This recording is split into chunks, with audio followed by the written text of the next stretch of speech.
Interbank में dollar की कदर तारीख की बुलंद तरीन सतह पर। डॉलर 8 रुपए महंगा 224 रुपए पर ट्रेड करने लगा।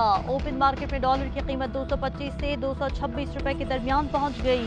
पीटीआई की हुकूमत में डॉलर की कदर 58 रुपए 88 पैसे बढ़ी। पीडीएम की हुकूमत आने के बाद डॉलर की कीमत में 38 रुपए से ज्यादा इजाफा हुआ। स्टॉक मार्केट में भी मंदी। 100 इंडेक्स में 600 से ज्यादा पॉइंट्स की कमी। 41,000 की नफ्सियाती हद गिर गई। मुआशी माहिरीन के मुताबिक करंट अकाउंट खसारा बढ़ने से मसाइल में इजाफा हुआ। दरामदगी अदायगी पर डॉलर की तलब ज्यादा है। तिजारती खसारा बढ़ने पर रुपया शदीद दबाव का शिकार। सुप्रीम कोर्ट में नैब तरमीम के खिलाफ इमरान खान की दरख्वास्त पर समाअत। अदालत ने नैब और वफाकी हुकूमत को नोटिस जारी कर दिया। चीफ जस्टिस ने शाह महमूद कुरैशी को रोस्टम पर बुला लिया। कहा कि अगर पार्लियामान में बहस होती तो अदालत को कई घंटे समाअत न करना पड़ती। जब नैब तरमीम हो रही थी तो आप कहाँ थे? शाह महमूद कुरैशी ने कहा कि नूनी के पास अक्सरियत की मुखालफत करते भी तो कानून बुलडोज कर दिया जाता। जस्टिस मंसूर अली शाह ने कहा दरख्वास्त गुजार पार्लियामेंट से वॉकआउट कर गए थे। इस सूरत हाल में पीटीआई की दरख्वास्त मुतासरा फरीक के नुक्ते पर काबिल समाअत कैसे है? चीफ जस्टिस ने नमाज लिख के दरख्वास्त गुजार के वकील ने बड़े अच्छे नुकात उठाए। इन पर फ्रीकैन को नोटिस जारी करेंगे। आप आइंदा समाअत पर तैयारी करके आएँ। अदालत ने हुकूमत से जवाब तलब कर लिया। समाअत 29 जुलाई तक मुलतवी।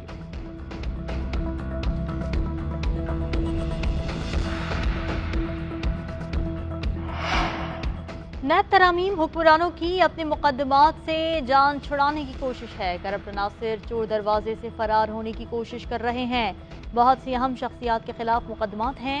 ये अपनी तिजोरियां भरने के लिए कौमी खजाना खाली कर देते हैं। शाह महमूद कुरैशी की हुकूमत पर तनकीद। कहा करप्शन के खिलाफ आवाज उठाना सिर्फ इमरान खान की नहीं पूरी कौम की जिम्मेदारी है। हमने नैब के कानून में तरमीम को चैलेंज किया। अपने दलाइल सुप्रीम कोर्ट में रखे। मैंने अपनी जमात का मौक़िफ़ अदालत में रखा।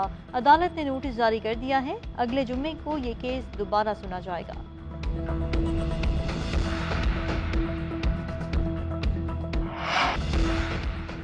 ₹100 का खत्म हो गया। चाहें तो वेंटिलेटर पर पड़ी हुकूमत को आज ही ख़त्म करवा सकते हैं। हुकूमत के 5 से ज़ायद MNAs राबते में हैं। शहबाज शरीफ इंतखाबात का ऐलान करें तो इनसे बातचीत के लिए तैयार हैं। चंद दिन की मोहलत है। फैसला करें कि आम इंतखाबात की तरफ कब जाना है। पीटीआई रहनुमा फवाद चौधरी कहते हैं पंजाब के ज़िमनी इलेक्शन में बदतरीन शिकस्त पर हमजा शहबाज को शर्म करनी चाहिए। इस्तीफा देकर हुकूमत से अलग हो जाए और परवेज इलाही को निज़ाम चलाने दें। हमारे 2 MPA से रब्ता किया गया और भारी ऑफर्स की गई। 22 तारीख तक राना सनाउल्ला के पंजाब में दाखिले पर पाबंदी लगाएं वरना 23 को हम लगा सकते हैं। फवाद चौधरी का इलेक्शन कमीशन पर भी अदम एतमाद का इजहार। कहा मौजूदा इलेक्शन कमीशन को जाना होगा। चीफ इलेक्शन कमिश्नर के पास आखिरी मौका है, वो फैसला कर लें। खुद जाएंगे या हम भेजें।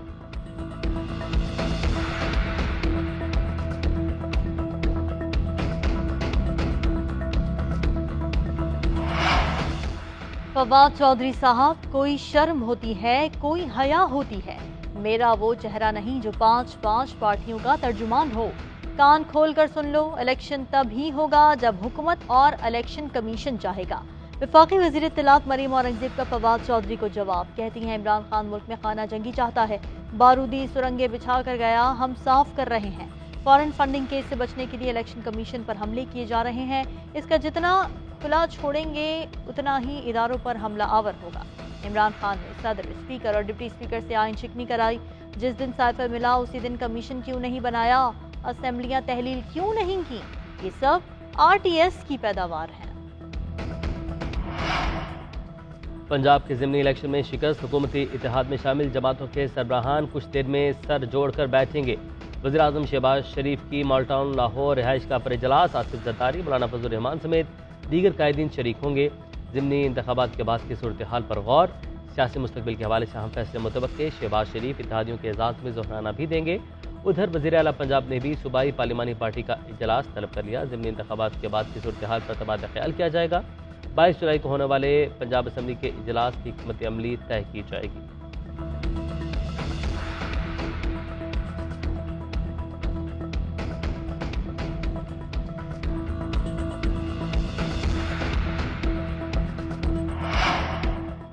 पंजाब में हुकूमत साजी। चेयरमैन तहरीक इंसाफ ने पार्टी क़यादत को टास्क सौंप दिए। असद उमर हुकूमत साजी के मामलात के लिए कायम कमेटी के सरबराह मुकर्रर। शफकत महमूद, यास्मीन राशिद, सिब्तैन खान, महमूद रशीद और असलम इकबाल कमेटी में शामिल। अरकान परवेज़ इलाही के इंतखाब के लिए राब्तों और इंतखाबी अमल के मामलात देखेंगे। पार्टी रहनुमाओं के खिलाफ दर्ज मुकदमात पर भी कानूनी फॉर्म से रुजू करेंगे। PTI का वकला की टीम तश्कील देकर भरपूर कानूनी जंग लड़ने का फैसला।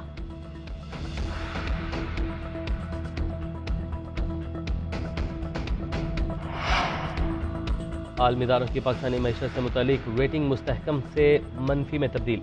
फिच रेटिंग्स ने नई रिपोर्ट जारी कर दी। रिपोर्ट में कहा गया है कि मनफी रेटिंग पाकिस्तान की बिगड़ती लिक्विडिटी और बैरूनी फंडिंग सूरत हाल की अक्कासी करती है। IMF माहदे पर अमल दरामद और जून 2023 के बाद फंडिंग के हसूल पर खदशात हैं। माली साल 2023 में करंट अकाउंट खसारा $10 अरब रहने का इम्कान है। ज़र मुबादला ज़खायर पर करंट अकाउंट खसारे के बाइस दबाव है। बढ़ता सियासी अदम इस्तेहकाम, कमज़ोर हुकूमती इत्तेहाद और जल्द इलेक्शन आउटलुक बदलने का सबब है।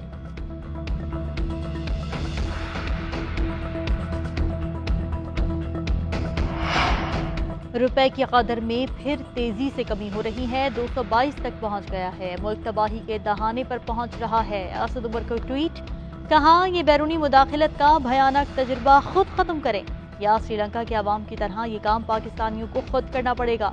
शौकत तरीन ने कहा कि हम इनको कह कर थक गए हैं कि सियासी अदम इस्तेहकाम है। जब तक इलेक्शन नहीं होंगे हालात बेहतर नहीं होंगे। अब ये पंजाब का इलेक्शन हार गए, मार्केट कह रही है कि इलेक्शन कराए जाएं।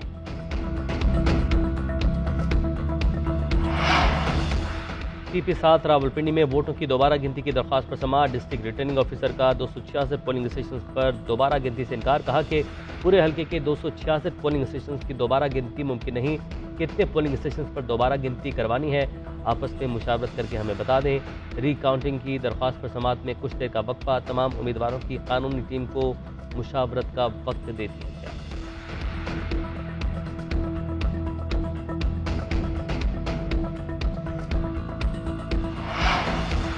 इलेक्शन कमीशन ने मुस्लिम लीग नून के MPA फैसल नियाजी का इस्तीफा मशकूक करार दे दिया। चीफ इलेक्शन कमिश्नर ने दौरान इस्तेमाल रिमार्क्स दिए। इस्तीफे की मंजूरी का नोटिफिकेशन 7 जुलाई का है। नोटिफिकेशन के मुताबिक इस्तीफा 22 मई से मंजूर किया गया। मई से अब तक 2 माह का वक्त गुजर गया। कमीशन तो 2 माह में इलेक्शन कराने का पाबंद है। मुझे इसमें बदनीयती लगती है।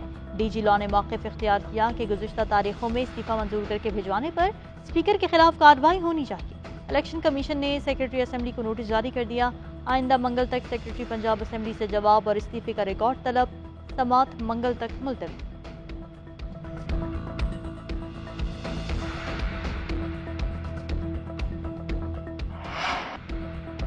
शादी की खुशियां गम में तब्दील। दरियाए सिंध में बारातियों से भरी कश्ती उलटने से दर्जनों अफराद डूब गए। 21 अफराद की लाशें निकाली गईं। 19 ख्वातीन और 2 बच्चे शामिल। 28 अफराद ताहाल लापता। तलाश के लिए रेस्क्यू ऑपरेशन जारी।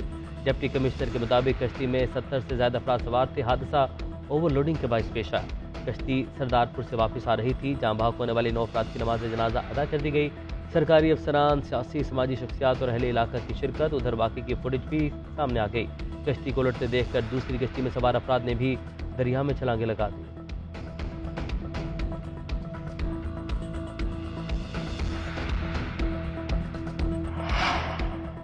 आमिर लियाकत को कहीं से 25 करोड़ रुपए मिले थे। वो इस्लामाबाद से कराची वही रकम लेने गया था। 1 बजे वो इस्लामाबाद वापस आ रहा था।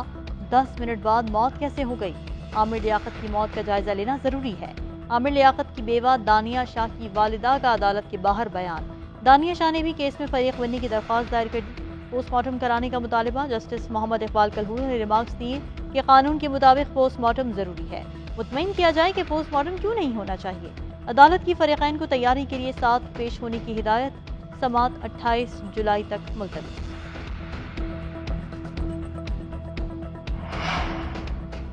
PTI रहनुमाओं का हुकूमत पर जासूसी के आलात नस्ब करने का इल्ज़ाम। श्री मज़ारी ने कहा कि मेरे बेडरूम में डिवाइस लगी थी। मेरे मुलाजिम ने भी मान लिया कि इसे सड़क पर पकड़कर धमकाया गया। मालूम नहीं कितने दिन से ये डिवाइस नस्ब की गई, कौन सी मालूमात इन्हें मिली। कोई भी डिवाइस लगाने से पहले अदालती ऑर्डर लेना पड़ता है। बदकिस्मती से कोई शक ही नहीं कि इनको कानून के दायरे में लाया जा सके। इमरान खान के घर से भी आला पकड़ा गया। आईन और कानून की धज्जियाँ उड़ाई जा रही हैं। ऐसी हरकतों का कोई फ़ायदा नहीं। शिबली फराज बोले, मालूम नहीं कितने रहनुमाओं के घरों में ये आलात लगे हैं। आईनी हक और प्राइवेसी की हुर्मत को पामाल किया जा रहा है। ऐसी हरकतों से माशरे में अदम एतमाद की फ़ज़ा बनेगी।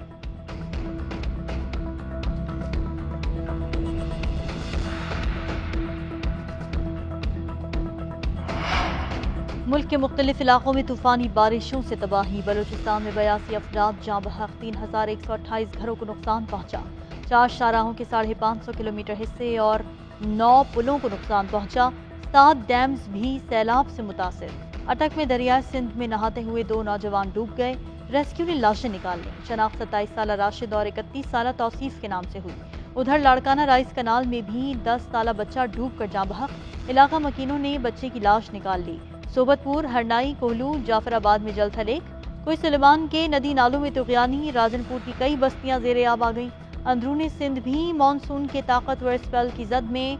लसबेला में हब डैम और पिशावर में वर्सिक डैम में तुगयानी आ गई।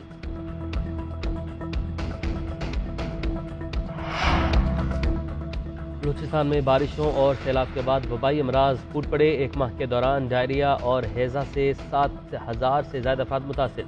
WHO की रिपोर्ट के मुताबिक गुज़िश्ता 10 दिन में 11 मरीज दम तोड़ गए। यौब में 9 और फुलतार में 2 अफराद हैजे से जाँ बहक हुए। 1714 केसेस सामने आए। सैलाब के बाइस पानी आलूदा हो गया। पीने वाले वबाई अमराज का शिकार हुए। यौब, फुलतार, लोअर अलाई समेत 16 अजला वबाई अमराज से मुतासर थे।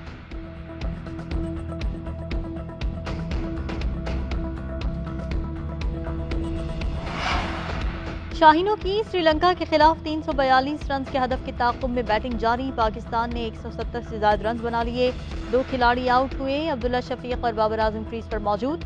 श्रीलंका की टीम दूसरी इनिंग्स में 337 रन बनाकर आउट हुई।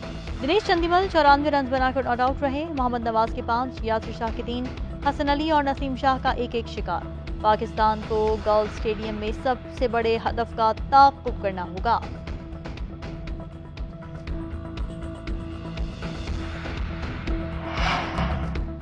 ज़मीन ताकतवर शमसी तूफान की जद में नासा ने अलर्ट जारी कर दिया। माहिरीन फल्कियात के मुताबिक सूरज से उठने वाला तूफान आज ज़मीन से टकरा सकता है। सूरज गैर मामूली शोले खारिज करेगा जो सैयारे के मकनातीसी मैदान से टकराएंगे। कुछ इलाकों में रेडियो और GPS सिग्नल में खलल भी आ सकता है। नेटवर्क्स और पावर ग्रिड में मुदाखलत का भी इम्कान है।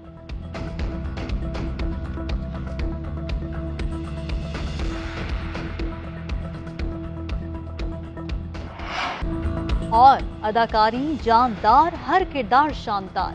पाकिस्तान फिल्म इंडस्ट्री के लेजेंड अदाकार नदीम 81 बरस के हो गए। नदीम बेग ने जितना काम किया कमाल किया। हुकूमत ने प्राइड ऑफ परफॉर्मेंस से नवाजा।